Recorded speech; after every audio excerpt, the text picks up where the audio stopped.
మా latest videos కోసం మా ఈ తెలుగు న్యూస్ ఛానల్ సబ్స్క్రైబ్ చేసి గంట సింబల్ యాక్టివేట్ చేసుకోండి.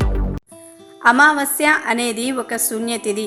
ఎందుకో అమావాస్య అనగానే చాలామందికి తెలియని భయంగా ఉంటుంది. కానీ ఈ తిథి అమ్మవారికి ఎంతో ప్రియమైనది. ఈ తిథి రోజున లక్ష్మీదేవిని పూజిస్తే తప్పకుండా లక్ష్మీ కటాక్షం కలుగుతుందని పండితులు చెప్తున్నారు.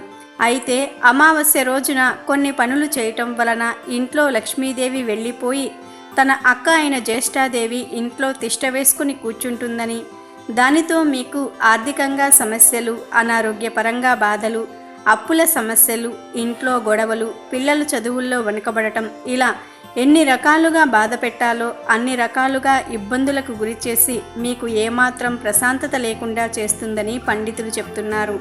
మరి అమావాస్య రోజున చేయకూడని ఆ పనులు ఏమిటో మనం కూడా తెలుసుకొని దరిద్ర దేవత బారిన పడకుండా మనల్ని మనమే కాపాడుకుందాం. అమావాస్య రోజు 5 గంటలకు ముందుగా నిద్రలేచి తలస్నానం చేయాలి. ఇక్కడ గుర్తుంచుకోవలసిన విషయం ఏమిటంటే తలకు షాంపూలు కానీ కుంకుడుగాయలు కానీ పెట్టకూడదు.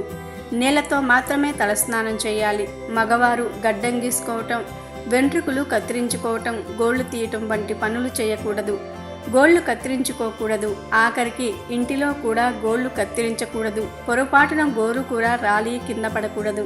అమావాస్య రోజు లక్ష్మీదేవిని పూజించకపోతే దరిద్ర దేవతను బొట్టు పెట్టి మరీ పిలిచినట్లే అవుతుంది.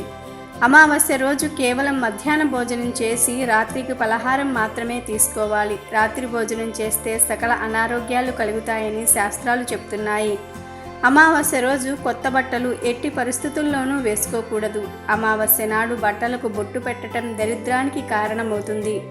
అమావాస్య నాడు తెల్లవారుజామున 5 నుండి 6 గంటల మధ్యలో, సాయంత్రం 5 నుండి 6 గంటల మధ్యలో తలకు నూనె అస్సలు పెట్టుకోకూడదు. అమావాస్య రోజు మధ్యాహ్నం నిద్రపోతే మీకు పట్టిన దరిద్రం జీవితంలో మిమ్మల్ని విడిచిపెట్టదు.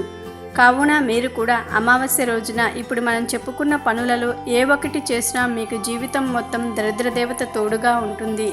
వీడియో నచ్చితే లైక్ చేయండి, షేర్ చేయండి, బట్ సబ్స్క్రైబ్ చేసుకోవడం మర్చిపోవద్దు.